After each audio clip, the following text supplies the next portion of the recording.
TH Tarique আপনি লিখেছেন, আমি অনেক চেষ্টা করেও মাস্টারবেশন থেকে বের হতে পারছি না, পরামর্শ দিয়ে বাড়িতে করবেন। আল্লাহ তালা আপনাকে সাহায্য করুন এই হারাম কাজ থেকে বেরিয়ে আসার।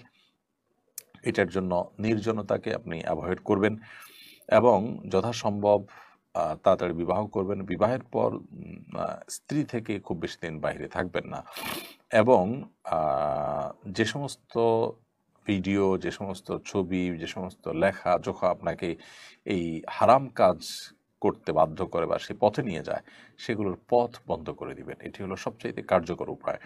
অতএব আপনি সোশ্যাল মিডিয়া থেকে যদি অভ্যাস হয়ে থাকে সেগুলো বন্ধ করে দেন বা আপনার সেখান থেকে সেগুলো শেষ হয় ডিলিট করে দেন, আনইনস্টল করে দেন মোবাইল থেকে, অথবা স্মার্টফোন আপনি বিক্রি করে ফেলান, একটা বাটন ফোনে চলে আসেন। 6 মাসের জন্য যদি নিজেকে একটু এভাবে আপনি পরিবর্তন করতে পারেন, ইনশাআল্লাহ বেদিন আল্লাহ তালা আপনাকে সাহায্য করবেন।